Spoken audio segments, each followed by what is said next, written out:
Hello, everyone. Thanks for joining our webinar today. I probably haven't turned on my camera. Let me do that. There you go. Hi, I'm Sean. Thanks for joining our webinar today. I'm Sean. As I mentioned earlier, I work on engineering at BentoML. And today I'm going to talk to you today about turning ComfyUI workflows into API endpoints. So at BentoML, our business is helping AI teams in the world deploying any models onto any clouds. And uh, ComfyUI is a pretty frequently come up technology that our clients, community users, wants to get them to production. And ComfyUI, if you don't already know, I'll give a quick intro. I think everyone here probably have a good understanding of what ComfyUI is. And just in case that you don't, a high-level intro of ComfyUI is, at its core, is a workflow engine for creating images and videos generation. It's designed to work with generative AI models like Stable Diffusion, ControlNet, Flux, etc. And thanks to these models, we're able to create these amazing images and videos. I've seen some pretty large scale production, like the entire music video, entire animation is generated and rendered from ComfyUI. And it's been surprised. I've been frankly surprised by the wide adoption of ComfyUI outside of what you call it the technical circle, the technical bubble. It's been pretty widely used for just media production. For example, in Hollywood, I've seen producers and the studios using this technology primarily for creating their image and video assets. At its core, ComfyUI have this modular design. It's in its philosophy, so you can combine and use different modules to create different types of workflows, and use these workflows to do very powerful generations. And I think what's the most I think the strength of ComfyUI is not just in the technology itself, it's in its ecosystem and community. And there is a wide selection of community created resources. And if you want to, do some video and image generation, chances are that you can find an existing workflow that does something very similar to what you would need. And you can just get that and do probably minor modifications to it to achieve the results that you want to achieve. I am by no means a ComfyUI master. I picked it up maybe about a few months ago. It's really easy to get your hands on it and start using. But in my experience, it's pretty hard to master ComfyUI. It's easy to learn. It's easy to get started. To master it is hard because you kind of have to get into the details of every single node implementation. Is in this design is very free and flexible, so you can do quite a lot of things with just the nodes themselves. I'll explain like what the workflow means, what nodes means. Just bear with me for now. I think it's pretty hard to master, but it has immense potential once you get a good hang of it. So I use a lot of terminology when I talk about workflow, talk about ComfyUI. You heard workflows, nodes, input, outputs, and models. And what are they? So I'm going to open the ComfyUI. So this is by default what you see when you launch a ComfyUI page. First thing, you can create a new workflow, but typically what people do is opening an existing one. So I'm going to open a very simple workflow, and this one is designed for you to edit, like make simple edits to the facial expression. So I think it's also preloaded some of my cached results. This is the original image. So I have a picture, a portrait of a person, in this case Elon Musk, and running through this image through this ComfyUI. I'm able to edit its facial expression to, with these parameters. Oh, interesting. I think by default, it's it's changing the portrait to give it a wink. You can modify maybe some of these parameters. I think this ah field represents the shape of the mouth. So I think is for the mouth of the portrait to make the ah sound. Try to give it a large value, see what happens. Yeah, so you can see the portrait is changed accordingly. That's that's bonkers. I think we have Eric. Could you please help? I guess mute some of the. Yeah, let me mute. Yeah. Right, back to ComfyUI. So this is essentially a workflow. This is a very simple one, and they are much more complex workflows with maybe dozens of nodes. Each of these boxes is a ComfyUI node. A node's responsibility is to perform one thing and the one thing only. It's specialized in doing one thing. But you can connect the nodes together with input and outputs. Each node can have any number of inputs and outputs. So for this load image node, it can output the image to supply an image to whoever wants to consume this. Obviously, this is the purpose of the load image node. For the save image, it takes an input. So whoever produced the image can supply it to this node. It will display and it will save it with a specific file name prefix. These two are relatively simple. And the one in the middle is more complex. And this is a custom node that's designed to add a facial expression, and it's called an expression editor. It has a number of parameters in here. It takes a source image, it produces the image, and you can have these properties, and so it will perform the expression edit to your specification. Like I said, this is a very simple one, and you can have drastically more complex workflows and nodes. And this node is powered by a set of models. Behind the scene, I think it has a YOLO for facial expression. It has a set of models for editing the image. So you don't see the models, but it's working behind the scene for each of the node that you put in potentially. So back to this, we explained what workflows are, what nodes are, input and output, and how model works with nodes. So now that I have this Comfy workflow, it's working locally on my browser, and it's serving me a single user only. And let's say I make a really terrific workflow that I want to share with everyone, but I cannot just easily do that because it's running only locally on my workflow. So usually when you want to achieve sharing a specific computer program is by turning it into an API so that more users can connect to it, and programs and apps can programmatically connect to it and call your API endpoint, generate assets that it needs, and use for its own purposes. However, for ComfyUI to turn this workflow into an API, what we found out is not quite straightforward. ComfyUI is very powerful in its own way for creating and generating these assets, but to turn it into an API, we have a set of challenges. So in the past few months, we've been working with our community users and clients, turning their ComfyUI workflows into deployable endpoints.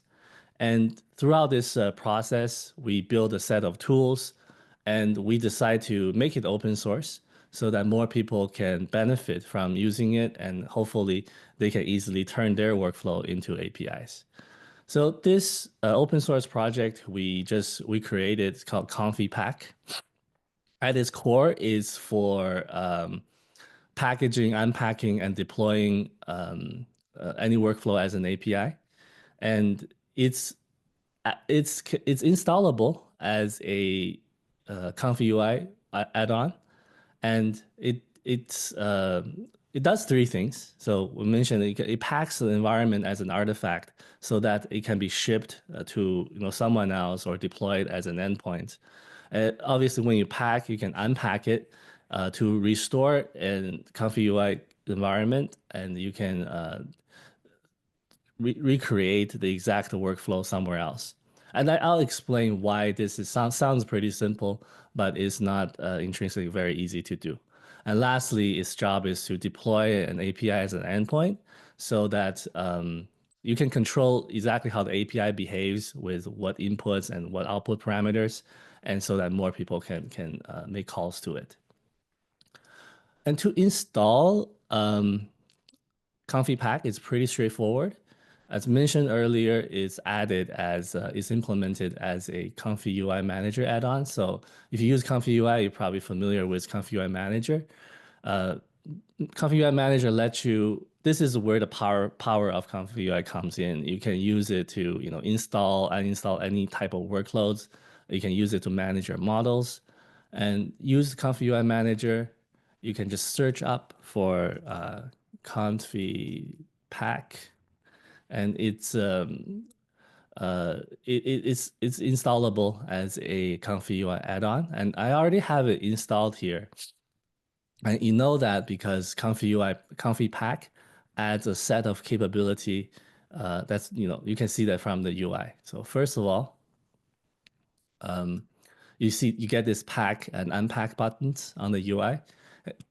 It allows you to it does a two functionality. It allows you to pack this whole UI and the workflow and be able to reproduce it somewhere else. And you get the serve and deploy button. So now that with serve, we'll demonstrate it later. You can turn this workflow as into an API server. So by just clicking off this button, and deploy is you're able to deploy this onto the cloud. So you get the benefit of practically unlimited scaling of the cloud, and you can serve this as an API. So let's talk about the challenges. Why do we build ComfyPack?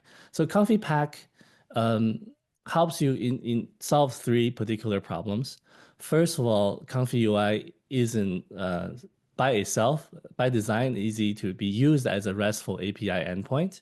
It's a workflow and it has some programming capability, but to use it as a RESTful API is not very straightforward, and you cannot easily define the input and output of that API.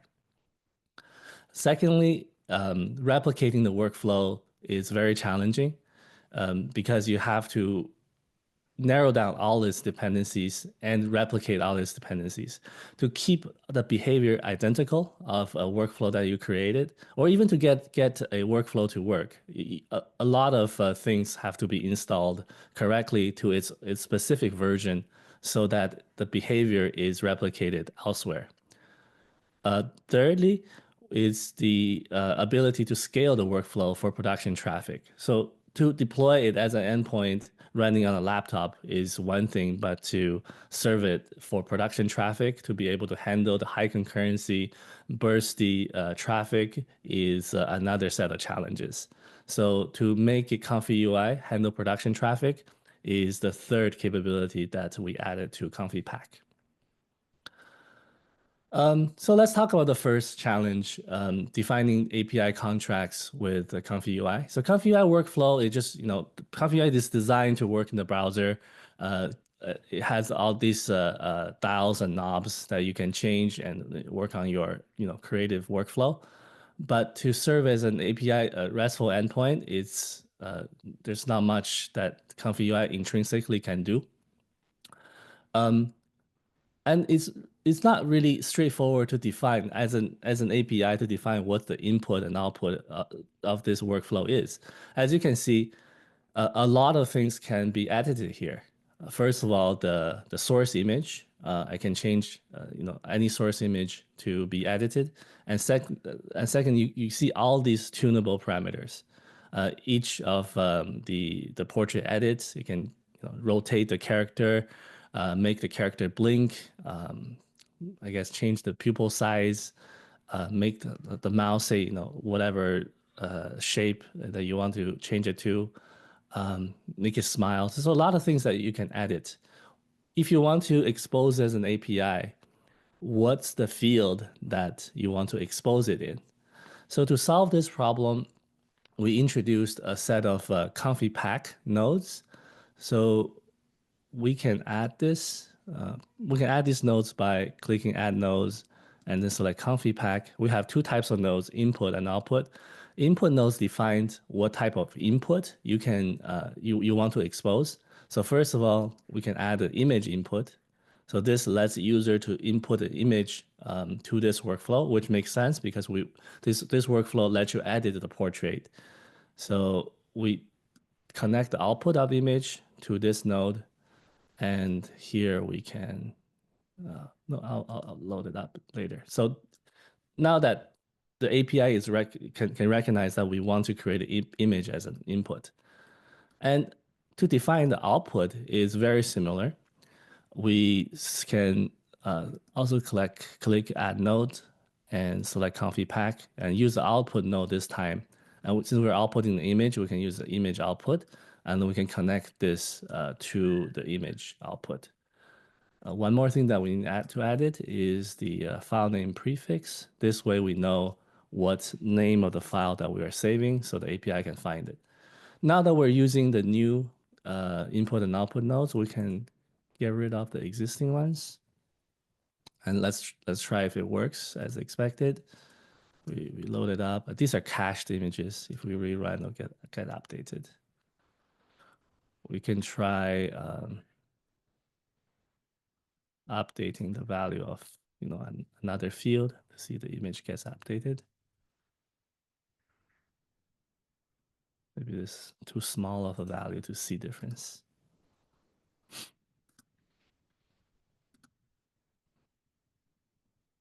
Okay, it changed.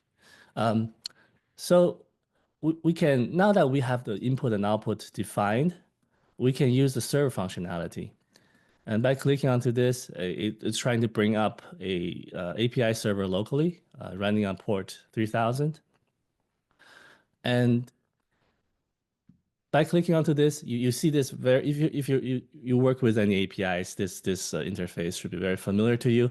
This is the OpenAPI Swagger page. It serves as the documentation to see how you can call these endpoints. First and foremost, we have this generate endpoint.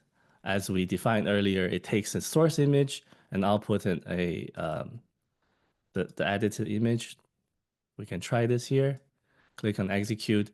Maybe in a few seconds, it will be returned with the response. So now that we have turned this workflow into an API that's servable locally from my computer. And as an API, you probably want some other auxiliary endpoints like health check and metrics, and these are come out of the box for you. We also give you the workflow JSON. We'll explain what that is if you want to get a workflow JSON file from the workflow itself.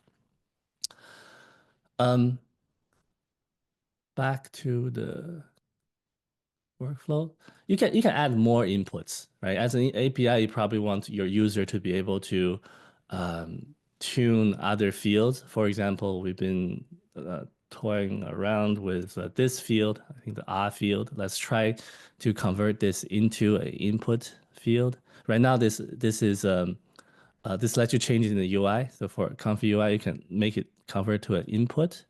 So we can add, like before, a cpack input node and supply this to the R field, right? So now it's recognized that this is a float or integer field, and we can set the value default to 50. And now if we try to serve it again, we should expect to see that this API is taking two inputs, right? The source image and the R field. We can try this by applying this, and with R set to 50, it should generate an image to our specification. Okay. Stop the server. Yeah, so now that we solved the defining API contracts and input and output, the next challenge we're solving with ComfyPack is to be able to replicate the workflow elsewhere. So if you work with workflows in ComfyUI, you probably run into some of these errors that you download a workflow somewhere and it doesn't just work. It gives you an error message like custom nodes not found, that you cannot find the correct model weights, therefore the nodes doesn't function correctly, or you have missing Python dependencies. The reason for these is that you have missing dependencies in your local workflow. You have to get them installed. Because a workflow is just a JSON file, maybe we can go to the slides first.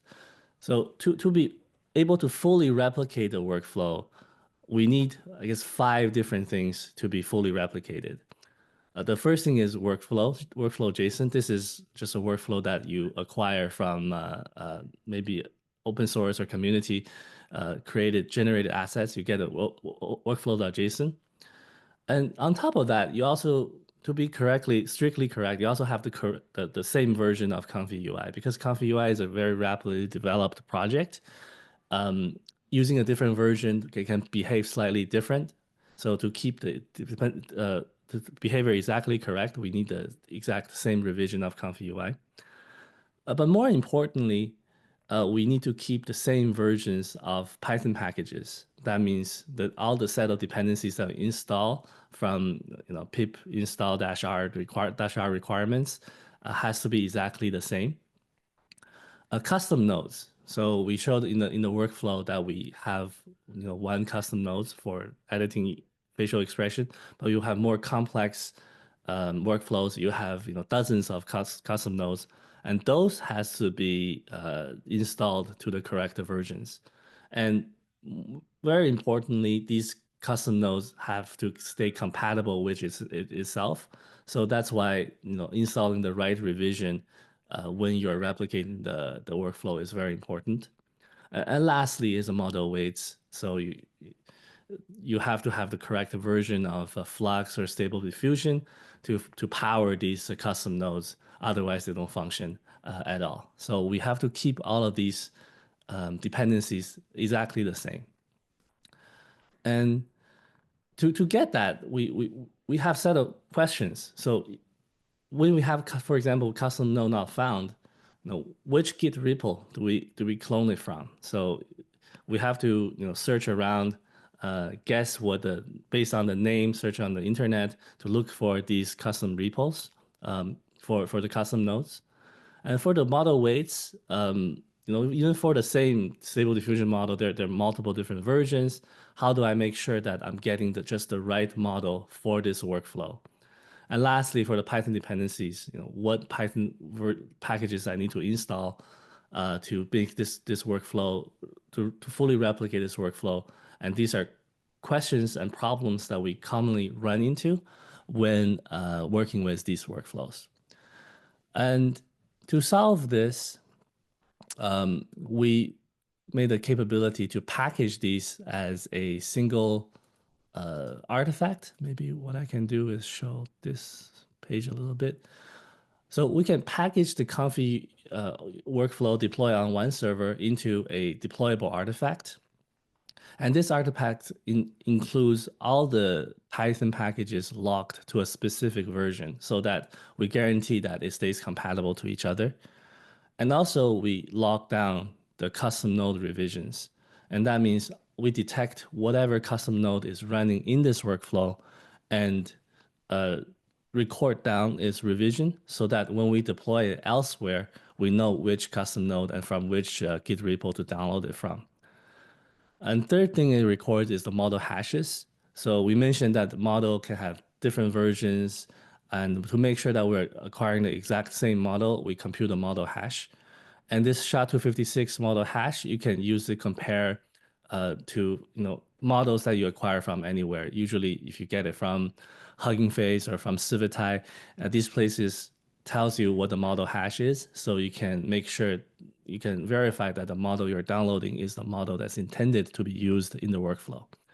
And lastly, we have a set of static assets.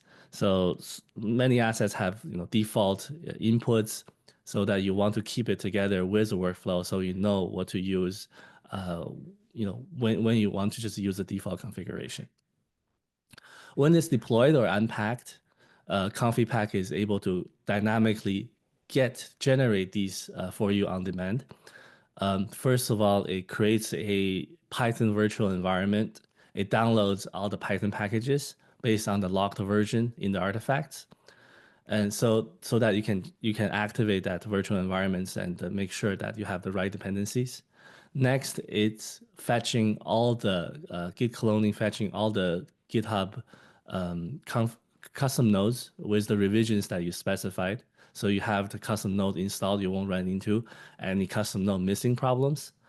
And lastly, it suggests you where to get these models. It gives you the model hashes. It gives you a link to where you can download these models. It doesn't download the model for you today. This is something maybe we will improve in the future to make sure that we download the model for you as well. So it gives you the name of the model. And also detects if you already have the model installed locally, it will just use that model. It will not try to download it again. So that each model is pretty large. It doesn't occupy, so we don't download it repeatedly. It occupies all your precious hard drive. So with these, we can fully replicate a ComfyUI server from one place to another. And when you deploy this is pretty much the necessary steps that you need to repeat. And this is to perform this step. This is where we use the deploy button functionality by giving it a name. I think we call it simple facial expression editor.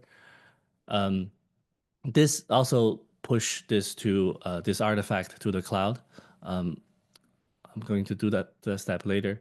First, it detects that this workflow is using 6 models, right? Here it gives you finite granular control, lets you decide which model to push, which not to push. It detects that it uses 6 models, and it detects they use a single assets, which is this image, Elon Musk image that I'm using, and it lets you specify whatever system packages that you want to install. We like ComfyPack by default install the commonly used ones like FmpEg. I think it install Git. The commonly used system packages, but you can include additional ones. Since I have pushed this before, if I click push to cloud, I think it will skip the model upload because I have uploaded this before. This save you time to prevent you from having to upload large models multiple times. So you see it completed pretty quickly because the model has been previously pushed, and this has completed. So what do we push to the cloud? I think we can take a deeper look at. So this is one of the artifacts that we push to the cloud. We package and push it to the cloud. Within it, you can see the API definition is generated from we can see the Swagger page, which was demonstrated earlier, the environment, which includes the Python dependency, all the packages that's used in this workflow, pretty long list. The Docker file is generated as well. It helps you to build an image to deploy. And from the source that you can see a few things. Bento file is, because we're pushing a Bento. Bento is an artifact in BentoML. It includes all the necessary dependencies for you to run a deployment. And so the Bento file is the metadata. Bento file contains all the metadata of this Bento that you're using. Service is the Python code, the serving code that we generate based on your workflow. And this is the Python code is essentially adhere to the BentoML BentoML contract. So we generated a Comfy service. In this service, we load up all the Comfy workflow, start a Comfy server, and create an API endpoint so that when with the correct spec that we generated earlier, that allows you to input an image or different knobs that we decide to expose to the users, And from here, we call the Comfy server deployment. So it generates the image and return to the user. Where we said that was we lock down all the dependencies. We're using the snapshot JSON file. And in here, we have the model hashes that we mentioned earlier. And these are the 6 models that we use, including the hash results recorded down in these artifacts. And also all the custom nodes. The custom nodes, we can see where the URLs that we're using, and also the hash, so that when we are recreating this deployment, we know exactly which custom nodes to get. Workflow.json, we also included here, and this is essential for running the workflow itself. So yeah, so this is what happened, the magic underneath. How do we fully replicate a deployment? Once deployed, so I have a push. Once deployed, I have an endpoint running in here. It detects that we want to, we have an input and input field of the image. We can run this. First of all, we deploy this to run on a T4 GPU. So it probably runs much faster than my local computer now. And we can supply the same input and probably get the results here. We can see the logs of the service logs that we know it's running the generation. Based on the timestamp, it should have completed. Yeah, so we have a result here. Deploying to the cloud, you can also see a set of monitoring metrics, so such as request latency, progress request, success rate, the standard set of dependency that you would expect from any services. Okay, so now that we explored the second challenge of replicating the dependencies, now that we want to deploy to production and to serve for production traffic, we have a set of additional challenges when it's in production. Now that it has to handle high concurrency with horizontal scaling, and it ideally has to auto scale up and down based on the production traffic, so that you don't pay for resources that you don't use. But during peak time, you're guaranteed to be able to scale up your deployment to handle the additional traffic that you see. And lastly, since it's in production, you can't really predict what kind of request pattern that you see, and the deployment has to gracefully handle traffic bursts, so it doesn't overwhelm itself.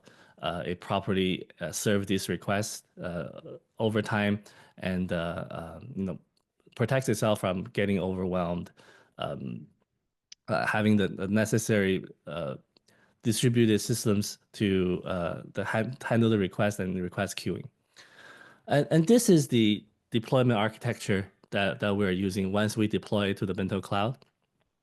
We expose an API endpoint so that users can call. But when it first comes in, all the requests can be stored in a request queue.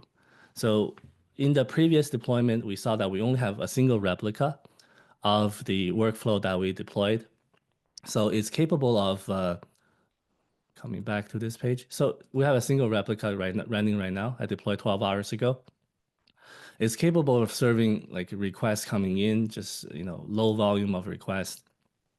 But what if I have a high volume? So ideally, I need to scale up the deployments to handle the additional traffic. And from there, once the request first comes into the request queue, the system is able to detect that I have more workloads now. A single replica is not going to be able to handle the traffic that's currently seeing in production. So it's going to scale up the instances according to the workload that I'm seeing. So in each deployment, you can control the replica scaling parameters. So in here for this demonstration, I'm scaling between 1 to 4. So I want to keep a minimum one deployment, one replica, but I want to scale to as many as 4. So if we have traffic coming in, I want to be able to serve it with 4 replicas. Additionally, I can choose the type of GPUs that I'm using. I'm using a T4, but I can use more powerful GPUs. I don't think it's needed for this specific workloads, but as you have more complicated workloads, you can choose more powerful GPUs. I have a load generator here. Maybe we can begin with a single concurrent user. To replicate that, I have one user in production, so we'll have one user constantly sending a request to it. So one replica should be able to handle. We should see success rate start to pick up. As I want to emulate that we have more concurrent users. So I'm going to increase this to maybe 4. So it will start pick up in volume. You can see the user has gone up to 4, and we will start deploying autoscaling up more instances to handle this load. Let's see. So now that I have more users, you can see more instances, more replicas are being spawned to handle the additional load that it's detecting. We can see it in here that in progress request has increased. Then these are the all the requests that we kept in queue. We can give it more load. Where's my load gen? We can give it more load, I guess, to simulate that we have additional users. And we should see the in progress requests keep climbing up to around 10 because of this number of concurrent users that I'm having. And we see that more replicas are being spawned. So we started 2, and then the third one started immediately after. And since we configured 4 maximum total replicas, so I think it'll stop at 4. On BentoCloud, we have built, we spent a lot of time improving the cold start time, because I think to start an instance, there's a very complex set of tasks that you have to perform to bring a not just ComfyUI, but any deployment up. So you need to acquire the container image. Container images with generative AI workloads are pretty large. It's not just tens of megabytes, but with the complex dependencies like Torch and CUDA, you easily get gigabyte size of container images. And to acquire that within just a minute, it takes a lot of it takes a long time to download the image.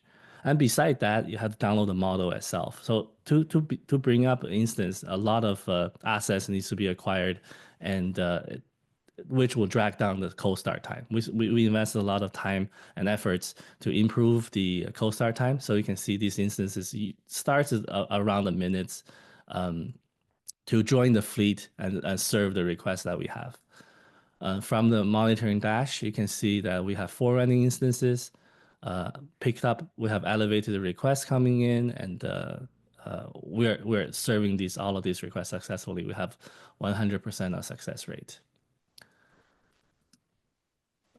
Okay, so I think we're near the end. So we're at BentoML. We are a unified platform for serving any models running on any clouds. So this platform that you see, the BentoCloud platform, we just saw, can run on pretty much any cloud that of your choice. It runs on AWS, GCP, Azure. It runs in your cloud account, so that you don't have to worry about your model and traffic getting out to the public internet. It can stay strictly within your VPC for your internal use. And we can also run it on your on-prem data center if that's the cloud setup that you have. And we're in the business now, like, to help you serve ComfyUI in addition to just any AI models, because we recognize that ComfyUI has a very powerful community, has a lot of use cases around the industry with the technology that we have built that we just demonstrated. So if you want to bring your workloads, ComfyUI workloads, into production, please come and talk to us. I think we can help you, with that journey. Lastly, we'll open up for questions. I think we're just right around time. Please check out ComfyPack. This QR code will take you to the GitHub page of ComfyPack. You can also just search ComfyPack on Google. You'll see this as your first result. This is the GitHub link. So Eric, let's open up for questions. Great, thank you, Sheng. This is very helpful. And if you have any questions, feel free to type in the comment sections or unmute yourself. Or if you want to raise your hand, let me add Yeah, Yeah. go ahead, Hi. Adam. Yeah, can you hear me? Yes. Great. Just a couple of small questions. First one, when you normally make a ComfyUI workflow, you output by default, it has the workflow saved as metadata in the image. You can turn that off in the launcher by doing disable metadata. Is that something like if I have my ComfyUI workflow and I deploy it using Bento, will it recognize the disable metadata? Concern being obviously if I have a user interface that people use on a website, in theory, they could just when they get the resulting image, they could just save that image and then open it up in Comfy and they could see that whole workflow. Yeah, we don't expose this workflow when you deploy. So this workflow is not exposed to the user. Okay. Yeah. But not in the metadata in any resulting image or No, anything. it's strictly just an API, a clean API as we define. These are the strict input and output, and nothing more. Cool. Second question. The workflow I want to deploy has like a toggle in the middle where you get to choose it goes through one set and then there's a couple options where I'd like to have like a toggle or a little interface where you choose one of three resulting interfaces or resulting workflows it would go and do. Right. When I looked at the input, like where obviously I understand image in for the bento and image out. Yeah. Can you show me where I might use something else? I think you mentioned if it's a toggle, I think select, drop-down select is something that we need to improve on. And this is not something that we currently support as an input. But talk to us. We've done some creative things to support the type of the select with integer index. So that can be done. Talk to us. Okay. And then next, if I understand correctly with the artifact, like I was having some problems deploying mine, but in my case, I'm running it like sometimes locally and sometimes off Google Colab. And so these models are like, total like 60 gigs or something like that. Does an artifact actually encapsulate those models too? So part of my problem could be that I'm trying to make a 60 gig file and I'm running into problems with that, right? Yeah. This is a common theme that we saw. Like Comfy workflows are huge because of the models in there. So how we handle them is we treat each model independently. So when we push an artifact, it's actually we push each model independently. This is why when we pushed earlier, we didn't have to repeatedly push the model. So each model gets packaged as an individual artifact, and the rest of the workflow is an artifact by itself. So the workflow artifact is very small. I can try this by just packaging this workflow, and in a few seconds, I'll be able to download this workflow. And you can see the workflow is actually very small, and this is just a little bit over 1K. And that's because we only keep the metadata. That is the workflow JSON, the dependencies, the model hashes, and the revisions of the custom nodes. We don't actually download the models or the custom nodes themselves. It's only that when we deploy it, we acquire it based on metadata information that we record it here. But for models, we're pushing it independently, one as its own package. So that way, if you have multiple workflows sharing the same model, you don't have to push them to BentoCloud multiple times. Okay. Yeah, I think that's Yeah, main questions. Thanks so much. I'll probably follow up with questions as I play Yeah. around with it. But yeah, thanks. Yeah, thank you, Adam. Yeah, And shoot me or Eric a message if you know with Yeah. any Great. details we can help you with deploying your Yeah. production flows. Thanks so much. Also, feel free to join our Slack community as well. Okay. And Justin had a good question. I think Shang touched a little bit at the beginning. Is like is ComfyPack like a separate product out from BentoML, or is just probably Shang can reiterate a little bit on why we built ComfyPack? Yeah, good question. ComfyPack is a separate project from BentoML, but it's on top of BentoML. BentoML, you know, you probably already know, but for the folks here, if you don't already know, it's a serving platform. It's a serving framework. So it's not specific to just serving Comfy. It can serve, you know, any workflow, any workloads, you know, with AI models. So Comfy, you can think of it as a specialization of BentoML. And it also has its a lot of nuances and challenges, as we mentioned earlier. So ComfyPack is built on top of BentoML. It uses BentoML, but it solves additional problems specific to Comfy. I hope that answers the question. It mostly does. This is Justin. I'm not Hi, sure Justin. if you guys can hear me. Hi. Yes. It was so to get the goal for me is actually to package a particular comfy workflow that I've found and just want to use to test that out, but have found it, you know, just loaded with so much that I dropped it into Claude to get the list of everything I needed to download and still having issues with the versioning. So it really does sound like a really appealing product.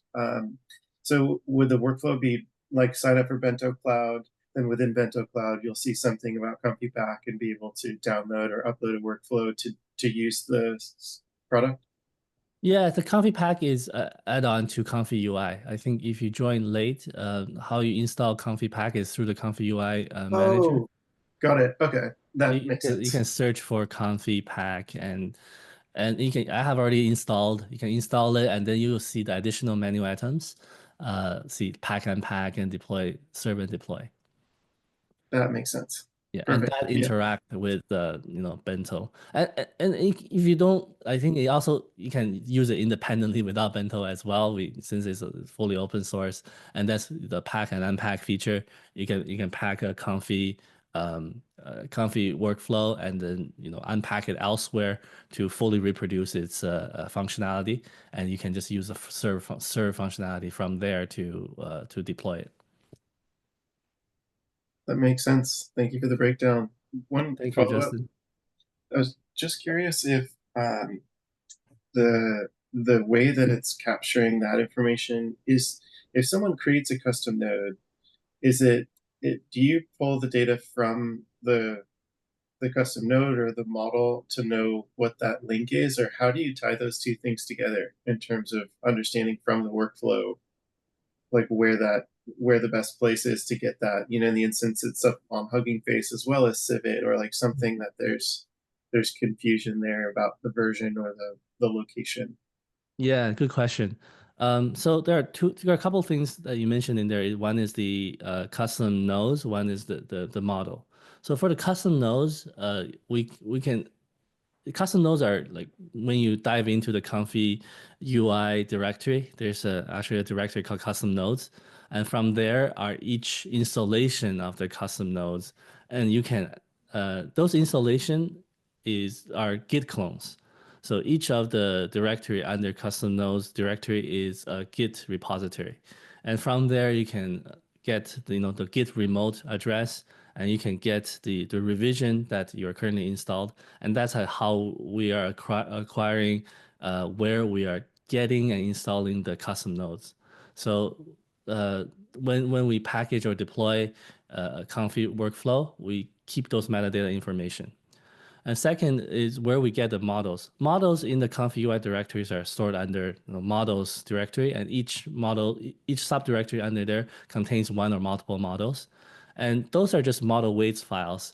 And iterating all of the model weights under that directory. Compute is SHA-256 hash and record a hash.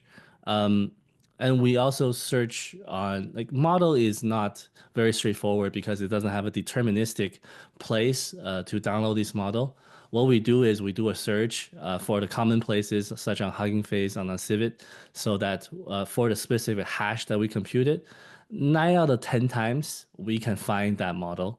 But there are cases where with some obscure models that's not common, we still give you the model hash. But if we cannot find it, you probably have to dig a little deeper to find where where the models are to place it in your local directory.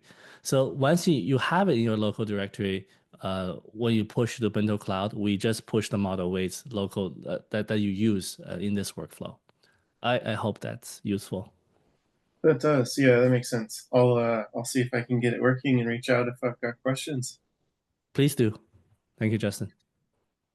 Thanks, Great, guys. great. Awesome. That's all great questions. And we're towards the end of the sessions. If you have any questions, feel free to open up your mic or comment in Zoom, and Sean and I can help answer it. And let's do a quick countdown.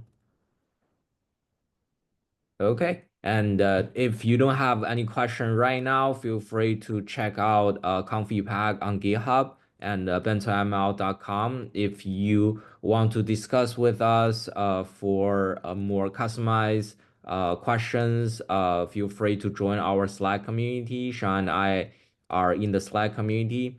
And to iterate on these sessions, we'll share the presentation deck and also the session recordings next week. You will receive an email with all the links through the Luma platform. Great, awesome. I think we're right on time. Any ending remarks, Sean? No, thanks for attending our webinar, and hope you find something useful here. Great, great, awesome. Let's probably end here. Thank you guys for joining us. Thank you. Bye. Thank you. Bye.